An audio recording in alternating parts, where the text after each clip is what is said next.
그날 내가 나무가지 하나만 잘랐을 뿐인데 B-52 폭격기가 하늘을 뒤덮었어요. 전투기가 판문점을 가르고 항공모함이 바다를 찍고 데프콘 3이 발령됐죠. 전 그냥 시야 확보를 위해 미루나무가지를 자르려 했을 뿐인데요.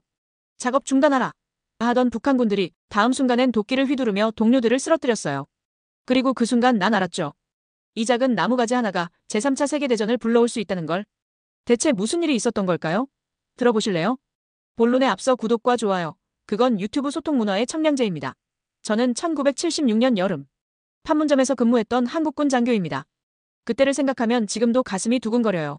판문점 공동경비구역 JSA라고 불리는 그곳은 겉으로는 평화로워 보였지만 실상은 달랐습니다. 매일 아침 일어나면 가장 먼저 하는 일이 북한군 초소를 확인하는 거였어요. 망원경으로 들여다보면 그들도 저희를 지켜보고 있었죠. 서로의 시선이 마주치는 순간 온몸에 전율이 흘렀습니다. 이곳은 분명 전쟁이 끝난 곳이라고 하는데 왜 이렇게 숨이 막힐 것 같았을까요? 미군 동료들과 함께 순찰을 돌 때마다 느꼈던 긴장감을 어떻게 설명해야 할까요? 한 발짝 잘못 디디면 말 한마디 잘못하면 큰일 날 것 같은 분위기였어요. 북한군들은 늘 무표정한 얼굴로 저희를 노려보고 있었습니다. 그들의 눈빛에서 적개심이 느껴졌죠. 오늘도 별일 없이 지나갔으면 좋겠다. 매일 밤 잠자리에 들 때마다 이런 생각을 했어요. 하지만 마음 한구석에서는 뭔가 큰일이 일어날 것 같은 불안감이 계속 맴돌았습니다. 판문점 회담장 건물 사이로 부는 바람조차 차갑게 느껴졌어요. 정전협정이 맺어진 지 20여 년이 지났지만 이곳만큼은 여전히 전쟁터 같았습니다. 북한군과 우리 사이의 거리는 고작 몇 미터였지만 그 사이에는 보이지 않는 철벽이 가로막고 있었어요. 동료 미군들도 마찬가지였습니다.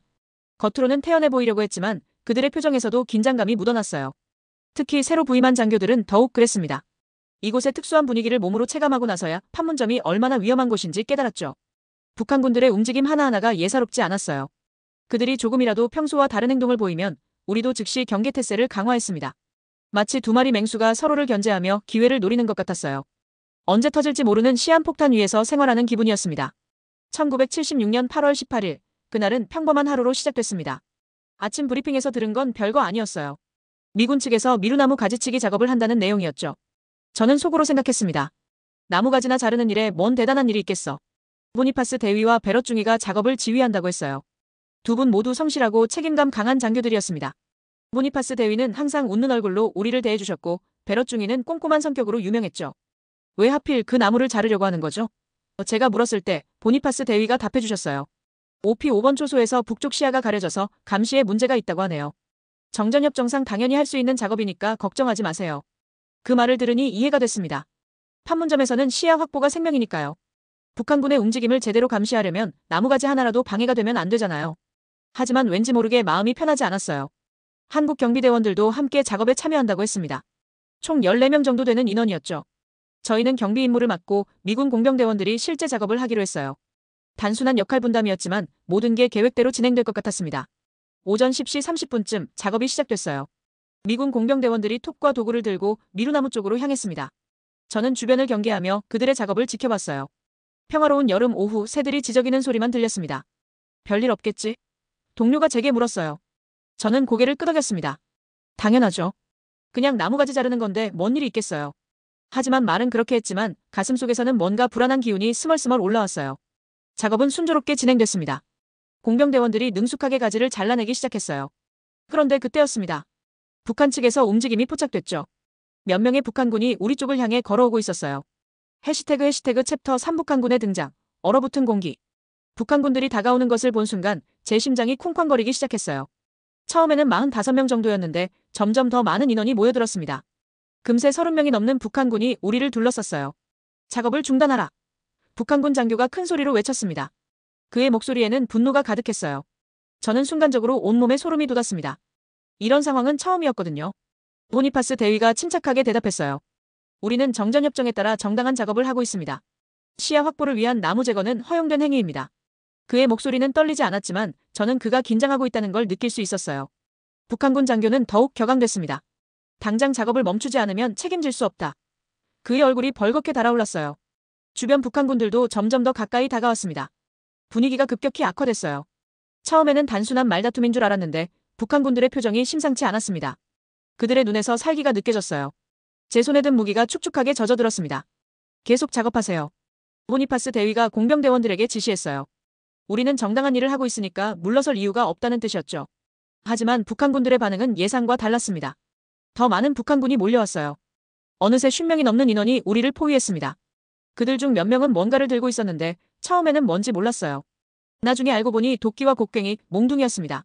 공기가 점점 무거워졌어요. 양쪽 모두 한 발짝씩 물러서지 않았습니다. 저는 이런 상황이 어떻게 끝날지 감이 오지 않았어요. 설마 정말로 물리적 충돌까지 벌어질까요? 이상하다. 동료가 제게 속삭였어요. 평소라면 구두로만 항의하고 끝날 텐데. 저도 같은 생각이었습니다. 뭔가 다른 의도가 있는 것 같았어요. 북한군들의 행동이 너무 조직적이고 계획적이었거든요. 바로 그때 북한군 한 명이 도끼를 번쩍 들어 올렸습니다. 그 순간 저는 깨달았어요. 이건 단순한 말다툼이 아니라는 것을. 그 순간을 평생 잊을 수 없을 거예요. 북한군이 도끼를 휘두르는 순간 시간이 멈춘 것 같았습니다. 보니파스 대위를 향해 내려치는 도끼날이 햇빛에 번쩍거렸어요. 안 돼!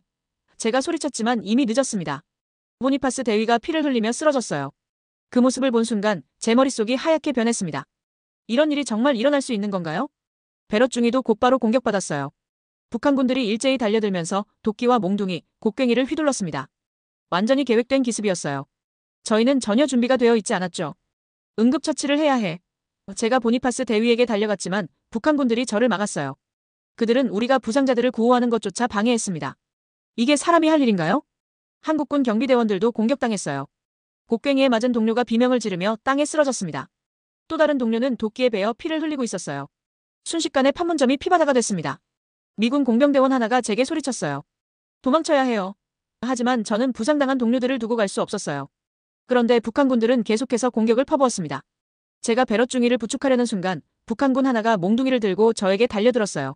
저는 필사적으로 막으려고 했지만 몽둥이가 제 어깨를 강타했습니다. 순간 극심한 통증이 몰려왔어요. 이건 학살이야.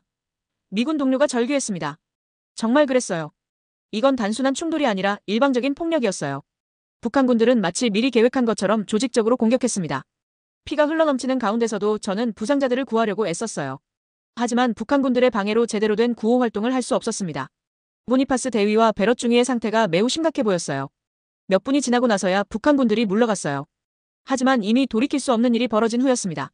판문점 한복판에서 미군 장교 2명이 도끼에 맞아 숨졌고 여러 명이 중상을 입었어요. 저는 그 광경을 보며 온몸이 떨렸습니다. 사건 소식이 워싱턴에 전해지는 데는 채 몇 시간이 걸리지 않았어요. 저희는 급히 후송되어 치료를 받았지만 머릿속은 온통 혼란스러웠습니다. 이런 일이 정말 일어났다는 게 믿어지지 않았어요. 국방부에서 급파된 조사관들이 현장에 도착했어요. 그들은 저희에게 사건 경위를 자세히 물어봤습니다. 정말 예고 없이 기습했나요? 북한군들이 미리 무기를 준비하고 있었나요? 질문이 계속 이어졌어요.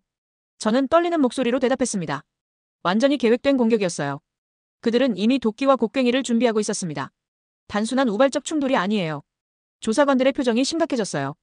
그날 밤 워싱턴에서는 긴급 국가안전보장회의가 열렸다고 했어요.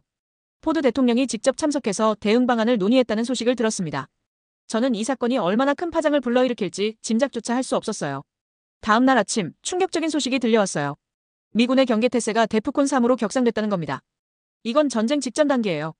저는 그 말을 듣는 순간 온몸에 전율이 흘렀습니다. B-52 폭격기가 괌에서 이륙했대요. 동료가 제게 귀띔해줬어요. 그리고 F-111 전투기들도 한국으로 향하고 있다고 해요. 정말로 전쟁이 일어날 수도 있다는 생각이 들었어요. 미드웨이 항공모함이 한반도 근해로 이동한다는 소식도 들었어요. 이 정도 규모의 군사력이 동원된다는 건 미국이 얼마나 분노했는지를 보여주는 거였죠. 저는 우리가 큰 역사의 소용돌이 한가운데 있다는 걸 실감했어요.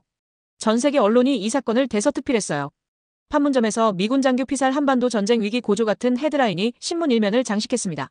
CNN에서도 특별방송을 했다고 해요. 이거 정말 전쟁 나는 거 아니야? 부상당한 동료가 불안해했어요.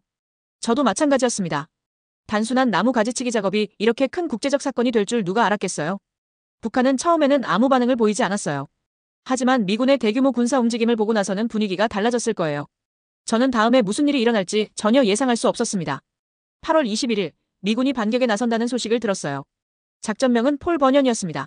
단순히 미루나무를 제거하는 작업이었지만 이번에는 규모가 완전히 달랐어요. 저는 이 작전에 참여하게 됐습니다. 브리핑을 들어보니 정말 놀라웠어요. 수백 명의 병력이 투입된다는 거예요. 한국군 특전부대, 미군 공수부대, 공병부대까지 총동원됐습니다. 나무 하나 자르는데 이 정도로 해야 하나 싶었지만 동시에 짜릿했어요. 이번에는 절대로 당하지 않겠다는 의지를 보여주는 거야. 상급자가 저희에게 설명해줬어요. 북한이 감히 우리를 건드렸을 때 어떤 결과가 따르는지 확실히 보여줘야 한다고. 작전 당일 새벽 판문점에는 엄청난 병력이 집결했어요. 한국군 특전부대원들이 완전 무장한 채 대기하고 있었고 미군 공수부대원들도 긴장한 모습이었습니다. 저는 이런 대규모 작전을 보는 게 처음이었어요. 하늘에서는 헬기들이 우렁찬 소리를 내며 선회하고 있었어요. UH-1 헬기 수십 대가 공중에서 대기하고 있었습니다. 그 광경을 보니 정말 압도적이었어요. 북한군들도 이걸 보고 있을 텐데 어떤 기분일까요? 가장 인상적이었던 건 B-52 폭격기였어요. 거대한 몸체로 판문점 상공을 날아가는 모습을 보니 소름이 돋았습니다. 저 폭격기 한 대면 평양도 날려버릴 수 있어. 동료가 중얼거렸어요. F-111 전투기들도 낮은 고도로 비행했어요. 엄청난 소음과 함께 하늘을 가르며 지나가는 모습이 위압적이었습니다. 저는 미국의 군사력이 이 정도인지 몰랐어요. 정말 다른 차원이었습니다. 북한 측에서도 수천 명의 병력을 배치했다고 했어요. 하지만 그들은 감히 움직이지 못했습니다. 우리의 압도적인 화력 앞에서 그저 지켜보고만 있었어요. 3일 전과는 완전히 다른 모습이었죠. 작업 시작. 명령이 떨어지자 공병대원들이 미루나무로 향했어요.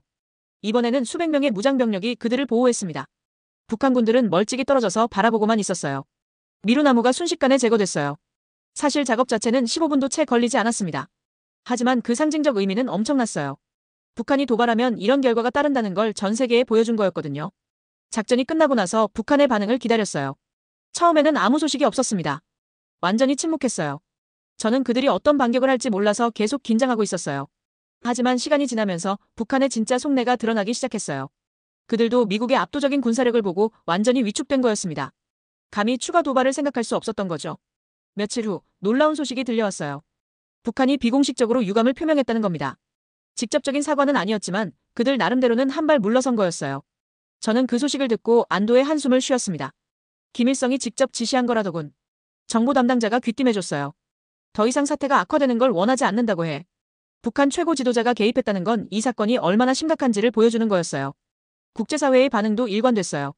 유엔에서는 북한의 만행을 규탄하는 결의안이 채택됐고 각국에서도 비난 성명이 쏟아졌습니다. 북한은 완전히 고립된 상황이 됐어요. 저는 그때 깨달았어요. 결국 힘이 있어야 평화도 지킬 수 있다는 걸 말이에요. 만약 미국이 강력하게 대응하지 않았다면 북한은 계속해서 도발을 반복했을 거예요. 압도적인 군사 시위가 오히려 전쟁을 막은 셈이었죠. 보니파스 대위와 베럿 중위의 장례식이 열렸어요. 저도 참석했는데 마음이 정말 아팠습니다. 단순한 나무 가지치기 작업을 하다가 이렇게 목숨을 잃다니 너무 억울했어요. 하지만 그분들의 죽음이 헛되지 않았다는 생각도 들었어요. 이 사건을 통해서 북한의 야만성이 전 세계에 알려졌고 한미동맹의 결속력도 더욱 강해졌거든요. 두 분은 진정한 영웅이었습니다. 판문점의 분위기도 완전히 바뀌었어요. 북한군들은 이전처럼 함부로 도발하지 못했습니다. 그들도 미국이 얼마나 강력한 나라인지 뼈저리게 느꼈을 거예요. 그로부터 수십 년이 지난 지금 저는 이 사건을 돌이켜보며 여러 가지 생각을 하게 돼요. 단순한 나무 가지치기가 한반도를 전쟁 직전까지 몰고 갔다니 정말 아찔한 일이었어요. 이 사건이 우리에게 남긴 교훈이 뭘까요? 첫째는 평화가 얼마나 소중하고 연약한지를 보여준다는 거예요. 작은 충돌 하나가 전면전으로 번질 수 있다는 걸 생생하게 보여줬거든요. 둘째는 강력한 억지력의 중요성이에요. 만약 한미동맹이 없었다면, 미국의 압도적인 군사력이 없었다면 어떻게 됐을까요? 북한은 계속해서 도발을 반복했을 거예요. 결국 힘이 평화를 지킨 셈입니다. 저는 이 사건에 참여했던 한 사람으로서 자부심을 느껴요. 우리가 북한의 도발에 굴복하지 않고 당당하게 맞섰다는 건 말이에요. 비록 소중한 동료들을 잃었지만 그들의 희생이 헛되지 않았다는 걸 보여줬어요. 젊은 세대들에게 꼭 알려주고 싶은 게 있어요. 분단의 현실이 얼마나 냉혹한지, 그리고 우리가 지금 누리고 있는 평화가 얼마나 많은 희생 위에 세워진 것인지 말이에요. 판문점은 지금도 분단의 상징으로 남아있습니다. 관광객들이 찾아와서 사진을 찍고 구경을 하지만 그 아래에는 이런 아픈 역사가 묻혀 있어요. 보니파스 대위와 베럿 중위, 그리고 부상당한 모든 동료들의 피와 눈물이 스며있는 곳입니다. 북한은 아직도 변하지 않았어요. 여전히 도발을 일삼고 있고 핵무기까지 개발했죠. 하지만 8.18 도끼 만행 사건이 주는 교훈은 명확합니다. 강력한 의지와 압도적인 힘이 있어야만 평화를 지킬 수 있다는 거예요. 저는 이 이야기를 들려드리면서 가슴이 뭉클해집니다. 그날의 기억이 아직도 생생하거든요. 동료들이 피를 흘리며 쓰러지는 모습, 북한군들의 야만적인 공격, 그리고 미국의 압도적인 반격까지 모든 것이 마치 어제 일 같아요. 하지만 동시에 자랑스럽기도 해요. 우리가 굴복하지 않았고 정의가 승리했다는 건 말이에요. 작은 나라 대한민국이지만 강력한 동맹국과 함께 북한의 도발을 막아낼 수 있었거든요. 오늘날 우리가 누리고 있는 평화와 번영이 결코 저절로 온 게 아니라는 걸 잊지 마세요. 수많은 선배들의 희생과 노력이 있었기에 가능한 일이에요. 8.18 도끼 만행 사건은 그 증거 중 하나입니다. 앞으로도 북한의 도발은 계속될 거예요. 하지만 우리에게는 확실한 교훈이 있습니다. 단호한 의지와 강력한 힘만이 평화를 지킬 수 있다는 것, 그리고 자유민주주의 가치를 지키기 위해서는 때로는 목숨을 걸어야 한다는 것 말이에요. 보니파스 대위와 베럿 중위의 희생을 헛되이 하지 않으려면 우리는 계속해서 강해져야 합니다. 그리고 절대로 북한의 도발에 굴복해서는 안 돼요. 그것이 그분들에 대한 최고의 추모이자 진정한 평화를 향한 길이라고 저는 믿습니다.